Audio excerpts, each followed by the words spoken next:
आज का वचन है सपना के बारे में। जैसे कि लोग बोलता है कि सपना फालतू का आता है, फेक आता है। तो सपना में कौन बात करता है? आगे के भविष्य के बारे में परमेश्वर बताता है, मुसीबत के बारे में सबको, मनुष्य को मौत से बचाता है। इसलिए सपना में सब कुछ बता देता है परमेश्वर। वही आज का वचन। आयु 33 अध्याय के 14 वचन से 24 तक लिखे, पढ़ के सुना देता हूँ।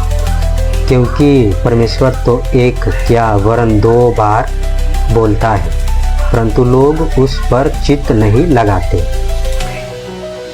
परमेश्वर एक बार क्या 2 बार बोलता है, परंतु मनुष्य ध्यान नहीं लगाता है कि सपना फेक है, सपना फालतू है। सब फालतू नहीं आता।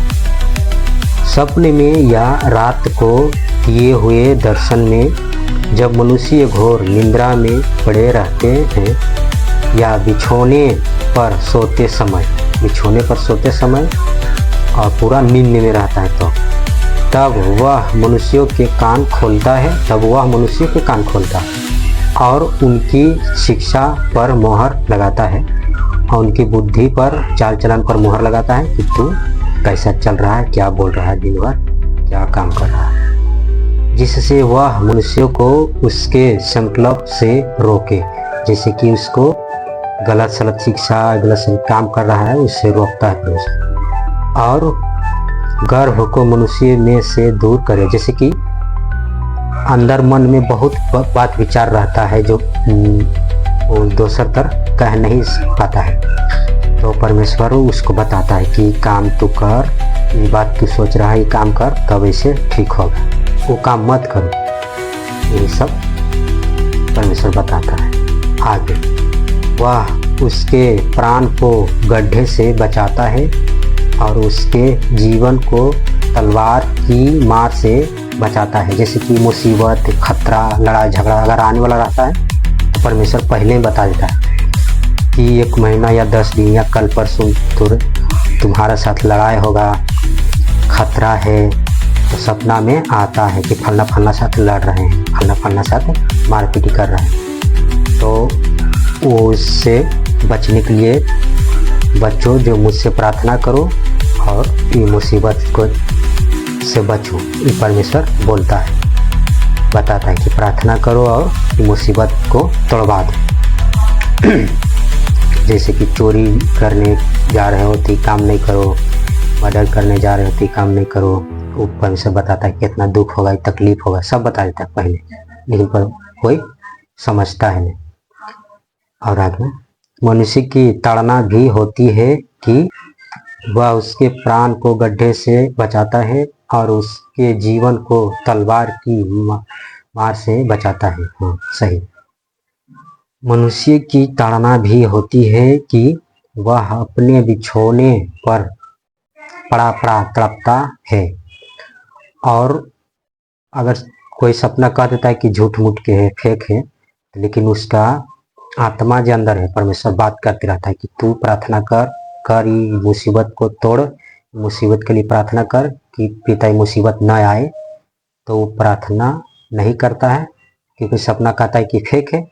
तो कितनों टेस्टी खाना रहे, या कोई दोस्त या परिवार कहे चलो घूमने चलो, यहाँ रिश्तेदार मौज मस्ती करें, लेकिन वो अपने आप व्यक्ति जो मनुष्य होता है उसका मन उदास, दुखी कि नहीं घूमने जाएंगे, नहीं टेस्टी खाना है, फिर भी नहीं खाएंगे, पता नहीं मेरा मन उदास है। तो उसको परमेश्वर बोलता है कि आगे दिन मुसीबत आने वाला है, प्रार्थना कर मुसीबत के लिए।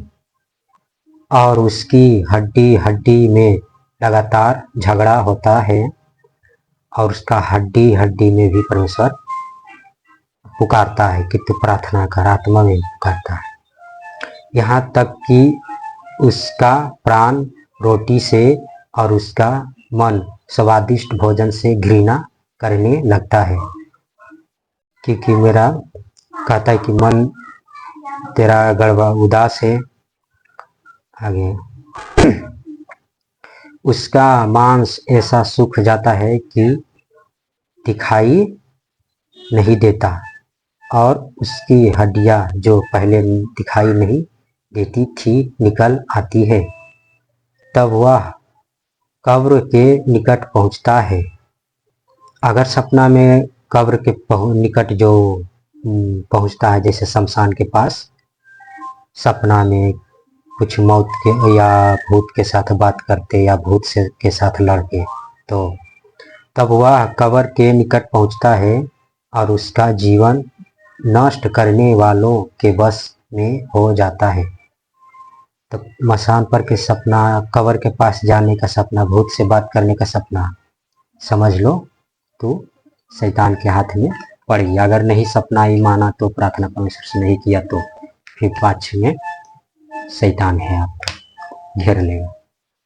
यदि उसके लिए कोई बिचबई स्वर्गदूत मिले जो 1000 में से एक ही हो जो भाभी कहे, यहाँ तक के भी स्वर्गदूत भी आता है बचाने के लिए, और जो मनुष्य को बताए कि उसके लिए क्या ठीक है, तो वह उस पर अनुग्रह करके कहता है उसे गड्ढे में जाने से बचा ले। और परमेश्वर यहाँ तक के भी भेजता है कि उसको गड्ढे में से जाने से बचा ले। स्वर्गदूत को भी भेजता है, स्वर्गदूत भी आता है बचाने। और यहाँ तक के भी अगर कोई सपना देखता है कि जैसे कि बिल्डिंग पर से गिर रहे हैं, कोई ऊंचा चीज से पर से गिर रहे हैं, तो समझ लो कि मुसीबत में वो भी आगे करने वाला है। आगे दिन के सपना बताता है, ऊंचा बिल्डिंग पर से गिर रहे हैं, बहुत पेड़ पौधा पर से गिर रहे हैं, तो समझ लो बहुत बड़ा मुसीबत आगे आने वाला है, इसलिए परमेश्वर बताता है। और नाली में या कादों में, कीचड़ में फंस रहे हैं, कुइयां में गिर रहे हैं, तो ये भी बहुत बड़ा मुसीबत जाने का, मतलब नरक जाने का संकेत बताता है परमेश्वर कि तू नरक जाने वाला है। और या सांप डस रगेद रहा है, जानवर रगेद रहा है, या फिर कोई भूत प्रेत रगेद रहा है, समझ लो ये सब कुल नरक जाने वाला है। इसीलिए परमेश्वर बचाता है कि तू प्रार्थना कर कि गड्ढे से मुझे जाने से बचा ले, गड्ढा में गिरे से बचा ले, कीचड़ में फंसने से बचा ले, नाले में पानी में जाने से बचा ले, और सांप भूत प्रेत जो रगेद रहा मेरे पीछे पड़ा है पिता, उससे बचा ले। आगे दिन के भविष्य के बारे में परमेश्वर बताता है। मसीहा के लिए भी नहीं, सबके लिए बात करता है परमेश्वर। अनजाति जितना धरती पर मनुष्य है सबसे बात करता है, लेकिन कोई बात नहीं बताई। आगे आप लोगों को पूछा। जय मसीह।